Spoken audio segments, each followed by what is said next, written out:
امریکہ سے general electric کا F404 engine خرید کر اس میں لگا دیا گیا۔ اب مسئلہ یہ ہے کہ آپ کے پاس ایک جسم ہے جو کسی اور دل کے لیے بنا تھا اور آپ نے اس میں کوئی دوسرا دل فٹ کر دیا ہے۔ لیکن کیا یہ عام بات نہیں ہے؟ کئی طیاروں میں ایسے انجن استعمال ہوتے ہیں جو خاص طور پر ان کے لیے نہیں بنے ہوتے۔ تیجس کے معاملے میں ایسا کیا مختلف تھا کہ یہ ایک بڑی کمزوری بن گیا؟ یہ ایک بہترین نقطہ ہے۔ ہاں، ایسا ہوتا ہے، لیکن تیجس کے معاملے میں یہ مس میچ بہت اہم تھا۔ F404 انجن برا نہیں بلکہ بہت قابل اعتماد ہے، لیکن وہ اس ایئر فریم کے لیے موزوں ترین نہیں تھا۔ بالکل، اس کی وجہ سے طیارے کی تھرسٹ یعنی طاقت محدود ہو گئی اور اس کی پے لوڈ یعنی ہتھیار اٹھانے کی صلاحیت پر بھی سمجھوتا کرنا پڑا۔ اور سب سے بڑا مسئلہ زیادہ اونچائی پر حملے کے انتہائی زاویوں یعنی ہائی اینگل آف اٹیک کے دوران سامنے آیا۔ ایسے کرتب دکھاتے ہوئے جب جہاز کی ناک بہت اوپر اٹھی ہوتی ہے، انجن کو ہوا کی مسلسل سپلائی چاہیے ہوتی ہے۔ اس بے جوڑ ڈیزائن کی وجہ سے ایئر انٹیک میں ہوا کا بہاؤ متاثر ہوتا تھا، جس سے انجن کے بند ہونے کا خطرہ بڑھ جاتا تھا۔ اور دبئی جیسے ایئر شو میں پائلٹ جہاز کو انہی حدود تک لے کر جاتا ہے، اسی مقام تک۔ تو ایک طرف تکنیکی خامیاں اور سمجھوتے اور دوسری طرف ایک زبردست سیاسی دباؤ۔ ایسا لگتا ہے کہ تیجس ایک فوجی ضرورت سے زیادہ میڈ ان انڈیا کی ایک سیاسی علامت بن گیا تھا۔ بالکل، جب کوئی پروجیکٹ قومی فخر کی علامت بن جائے تو فیصلے انجینئرز کے ہاتھ سے نکل کر سیاستدانوں کے ہاتھ میں چلے جاتے ہیں۔ اچھا، ذرائع بتاتے ہیں کہ تیجس کے ساتھ بھی یہی ہوا۔ ڈیڈ لائنز تکنیکی تیاری دیکھ کر نہیں بلکہ قومی تہواروں یا ایئر شوز کو دیکھ کر طے کی جانے لگی۔ مطلب ٹیسٹنگ مکمل ہونے سے پہلے ہی اسے نمائش کے لیے بھیج دیا جاتا۔ جی، اور اس پورے معاملے پر انڈین ایئر فورس خود بھی خوش نہیں تھی۔ وہ دہائیوں سے اس کی سست رفتاری، دیکھ بھال کے مسائل اور ناقابل اعتبار ہونے کی شکایت کر رہے تھے۔ اور ان کے اپنے چیف کا بیان بھی ہے اس پر۔ جی، خود انڈین ایئر فورس کے chief air chief marshal AP Singh کا HAL کے بارے میں ایک بیان ہمارے ذرائع میں موجود ہے، جس میں انہوں نے صاف کہا، فی الحال مجھے کوئی اعتماد نہیں، یہ اچھی صورتحال نہیں ہے۔ تو آپ یہ کہہ رہے ہیں کہ ایئر فورس کو ایک قابل بھروسہ لڑاکا طیارہ چاہیے تھا، لیکن انہیں ایک سیاسی پروجیکٹ دیا جا رہا تھا جسے ہر حال میں کامیاب دکھانا تھا۔ جی، اور اسی لیے کئی ایوییشن تجزیہ کاروں کے لیے دبئی کا حادثہ حیران کن نہیں تھا۔ ان کے مطابق یہ ناگزیر تھا۔ انیویٹیبل۔ جی، یہ صرف وقت کی بات تھی کہ کب یہ اندرونی کمزوریاں جو 40 سال سے چھپی ہوئی تھیں پوری دنیا کے سامنے آ جائیں گی۔ دبئی ایئر شو وہ لمحہ تھا۔ پور ایئر شو میں تیجس کی ایک پرفارمنس کا خاص طور پر ذکر کرتے ہیں جو دبئی میں کیے جانے والے کرتب سے بہت ملتی جلتی تھی۔ اس میں ایسا کیا خاص تھا؟ اس میں خاص بات وہ کرتب تھا جسے آؤٹ سائڈ ٹرن کہتے ہیں۔ Out side turn. جی، یہ ایک ایسا خطرناک موڑ ہے جو مکمل طور پر منفی جی فورس کے تحت کیا جاتا ہے، اور یہی نقطہ اس حادثے کی ممکنہ وجہ کو سمجھنے کی چابی ہے۔ منفی جی فورس۔ جی، زیادہ تر پائلٹس اور طیارے مثبت جی فورس یعنی پازیٹیو جی فورس کے لیے بنے ہوتے ہیں۔ منفی جی فورس، نیگیٹو جی فورس ایک بالکل مختلف اور کہیں زیادہ خطرناک چیز ہے۔ اچھا، اس فرق کو ذرا آسان لفظوں میں سمجھائیں۔ مثبت جی اور منفی جی میں جسم پر کیا اثر پڑتا ہے؟ دیکھیں، جب آپ تیزی سے اوپر جاتے ہیں جیسے رولر کوسٹر میں، تو آپ اپنے آپ کو سیٹ میں دھنستا ہوا محسوس کرتے ہیں۔ یہ مثبت جی فورس ہے۔ ٹھیک ہے۔ اس میں خون آپ کے دماغ سے پیروں کی طرف جاتا ہے۔ پائلٹس اس سے بچنے کے لیے خاص قسم کے جی سوٹ پہنتے ہیں جو ان کی ٹانگوں پر دباؤ ڈال کر خون کو واپس اوپر یعنی دماغ کی طرف دھکیلتے ہیں۔ اور منفی جی؟ لیکن منفی جی فورس اس کا الٹ ہے۔ یہ تب ہوتا ہے جب جہاز تیزی سے نیچے کی طرف غوطہ لگاتا ہے۔ اس میں خون پیروں سے نکل کر شدید دباؤ کے ساتھ دماغ کی طرف جاتا ہے۔ اسے ریڈ آؤٹ بھی کہتے ہیں کیونکہ آنکھوں میں خون اتر آتا ہے۔ اور ہمارے جسم کے پاس اس اضافی دباؤ سے نمٹنے کا کوئی قدرتی طریقہ نہیں ہے نا؟ جی سوٹ بھی اس میں کام نہیں کرتا؟ بالکل نہیں۔ آپ کا جسم اس دباؤ کو کم کرنے کے لیے ایک دفاعی رد عمل کرتا ہے۔ کیسا رد عمل؟ دماغ نچلے جسم یعنی ٹانگوں اور دھڑ کی خون کی نالیوں کو حکم دیتا ہے کہ وہ پھیل جائیں تاکہ یہ اضافی خون وہاں سما سکے۔ یہاں تک تو ٹھیک ہے؟ ٹھیک ہے۔ اب آتا ہے سب سے خطرناک لمحہ۔ جیسے ہی پائلٹ اس منفی جی والے کرتب سے نکل کر جہاز کو سیدھا کرتا ہے اور دوبارہ مثبت جی کی طرف آتا ہے تو وہ پھیلی ہوئی خون کی نالیاں ایک خالی ویکیوم کی طرح کام کرتی ہیں۔ خون انتہائی تیزی سے دماغ سے نیچے کی طرف کھنچ جاتا ہے۔ اوہ، تو جسم کا اپنا دفاعی نظام ہی اس کے خلاف کام کر جاتا ہے؟ عین اسی وقت دماغ کو خون کی سپلائی میں یہ اچانک اور شدید کمی ایک ایسی کیفیت پیدا کرتی ہے جسے جی لاک کہتے ہیں، یعنی gravity induce loss of consciousness. مکمل بے ہوشی؟ ضروری نہیں کہ پائلٹ مکمل بے ہوش ہو جائے، لیکن چند سیکنڈز کے لیے اس کا دماغ ریبوٹ موڈ میں چلا جاتا ہے۔ اسے کچھ سمجھ نہیں آتا کہ وہ کہاں ہے، جہاز کس سمت میں جا رہا ہے اور اسے کیا کرنا ہے۔ اس کے ہاتھ کنٹرولز پر تو ہوتے ہیں، لیکن وہ انہیں استعمال کرنے کی صلاحیت کھو بیٹھتا ہے۔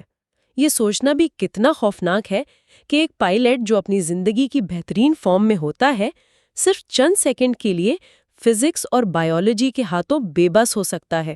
اور اگر ہم اس تھیوری کو دبئی حادثے کی فوٹیج سے جوڑیں تو کیا تصویر بنتی ہے؟ تصویر بالکل صاف ہو جاتی ہے۔ فوٹیج میں نظر آتا ہے کہ جیسے ہی تیجس اس آؤٹ سائڈ ٹرن سے نکلتا ہے، اس کی ناک تیزی سے زمین کی طرف گرتی ہے۔ اور اس کے بعد جہاز کو سنبھالنے کی کوئی قابل ذکر کوشش نظر نہیں آتی۔ جہاز بس گرتا چلا جاتا ہے۔ یہ جی لاک کی علامت ہے؟ یہ جی لاک کی ایک ٹیکسٹ بک علامت ہے۔ ایسا لگتا ہے کہ منفی جی سے مثبت جی کی طرف منتقلی کے اس نازک لمحے میں پائلٹ چند سیکنڈز کے لیے اپنا ہوش و حواس کھو بیٹھا، اور اتنی کم بلندی پر وہ چند سیکنڈز ہی زندگی اور موت کا فیصلہ کر دیتے ہیں۔ لیکن کیا کوئی اور وجہ بھی ہو سکتی ہے؟ کچھ لوگوں نے زمین سے ٹکرانے سے چند لمحے پہلے ایک سفید فلیش کی بات کی ہے۔ کیا یہ ممکن ہے کہ پائلٹ نے ایجیکٹ کرنے کی کوشش کی ہو؟ جی، وہ سفید فلیش ممکنہ طور پر ایجیکشن سیٹ کے چھوٹے ڈروگ شوٹ کا ہو سکتا ہے، جو مین پیراشوٹ کو باہر کھینچتا ہے۔ لیکن یہاں دو سوال ہیں۔ کیا ایجیکشن پائلٹ نے خود شروع کی یا یہ جہاز کے زمین سے ٹکرانے پر خودکار نظام کے تحت ہوئی؟ فوٹیج سے یہ بتانا ناممکن ہے۔ لیکن ایک بات تو یقینی ہے۔ ایجیکشن بہت کم اونچائی پر اور بہت دیر سے ہوئی۔ کم بلندی پر ایروبیٹکس کا سب سے بڑا المیہ یہی ہے کہ آپ کے پاس غلطی کی گنجائش صفر ہوتی ہے۔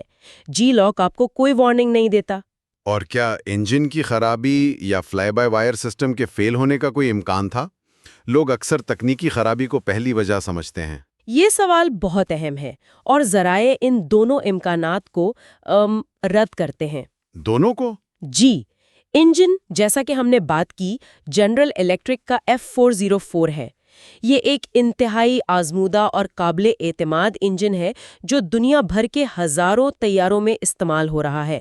اس میں اتنی طاقت تھی کہ وہ جہاز کو آسانی سے نکال سکتا تھا، بشرطے کہ پائلٹ اسے کنٹرول کر رہا ہوتا۔ اور فلائی بائی وائر سسٹم؟ جہاں تک فلائی بائی وائر سسٹم کا تعلق ہے، یہ جدید طیاروں کا ڈیجیٹل اعصابی نظام ہوتا ہے۔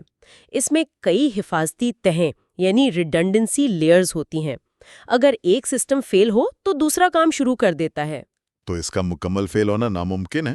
اس خاص لمحے میں اس پورے سسٹم کا ایک ساتھ مکمل طور پر فیل ہو جانا تقریباً ناممکن ہے۔ اس لیے تمام شواہد اور تجزیے اسی ایک نتیجے کی طرف اشارہ کرتے ہیں۔ سب سے زیادہ ممکنہ وجہ پائلٹ کا جی لاک کا شکار ہونا ہے۔ تو ان سب کا مطلب کیا نکلتا ہے؟ اگر ہم پوری تصویر کو جوڑیں تو کہانی کیا بنتی ہے؟ کہانی یہ بنتی ہے کہ یہ حادثہ غالباً ایک انسانی عنصر یعنی پائلٹ کے جی لاک کا شکار ہونے کی وجہ سے پیش آیا۔ لیکن صرف اتنا نہیں ہے؟ نہیں، بالکل نہیں۔ لیکن یہ حادثہ ایک ایسے طیارے کے ساتھ ہوا جس کی پوری تاریخ ٹیکنیکل، ساختی اور سیاسی سمجھوتوں سے بھری ہوئی تھی۔ ان کمزوریوں نے ایک ایسا ماحول پیدا کر دیا تھا جہاں پائلٹ کے لیے غلطی کی گنجائش انتہائی کم رہ گئی تھی۔ یہ ایک پرفیکٹ سٹارم تھا۔ جی بالکل، ایک ایسا کرتب جو انسانی جسم کی حدود کو چیلنج کرتا ہے، ایک ایسے طیارے پر کیا جا رہا تھا جو خود اپنی ٹیکنیکی حدود پر چل رہا تھا۔ اور اس حادثے کے تیجس کے مستقبل پر کیا اثرات ہوں گے؟ بھارت کے بڑے منصوبے تھے اسے برآمد کرنے کے، ملیشیا، مصر، ارجنٹائن جیسے ممالک کو اسے بیچنے کی بات ہو رہی تھی۔ ان منصوبوں کو شدید دھچکا لگا ہے۔ جب آپ کا فلیگ شپ پروڈکٹ، آپ کا سب سے بہترین لڑاکا طیارہ دنیا کے سب سے بڑے ایئر شو میں اس طرح گر کر تباہ ہو جائے تو آپ کی ساخت پر سوال اٹھتا ہے۔ کوئی بھی ملک خریدنے سے پہلے 100 بار سوچے گا۔ بالکل، وہ سوچیں گے کہ جس کی سیفٹی اور کارکردگی پر اتنا بڑا سوالیہ نشان لگ چکا ہو اسے کیوں خریدا جائے۔ یہ حادثہ صرف ایک طیارے کا نقصان نہیں بلکہ بھارت کے دفاعی برآمدات کے پورے پروگرام کے لیے ایک بہت بڑا دھچکا ہے۔ تو آخر میں ہمارے سننے والوں کے لیے غور طلب نکتہ کیا ہے؟ اگر ہم اسے بڑی تصویر سے جوڑ کر دیکھیں تو المیے اپنے پیچھے سبق چھوڑ جاتے ہیں، لیکن شرط یہ ہے کہ قومیں ان سے سیکھنے کا حوصلہ اور ایمانداری دکھائیں۔ اور دنیا اب بھارت کی طرف دیکھ رہی ہے۔ جی، انڈین ایئر فورس جواب چاہتی ہے۔ وہ خاندان جس نے اپنا بیٹا کھویا وہ سچ جاننے کا حق رکھتا ہے۔ تیجس کا مستقبل اب صرف انجینئرنگ کے فیصلوں پر منحصر نہیں ہے، تو پھر کس چیز پر ہے؟ بلکہ اس بات پر ہے کہ بھارت اس حادثے کی تحقیقات کتنی شفافیت سے کرتا ہے اور اس سے کیا سبق سیکھتا ہے۔ کیا وہ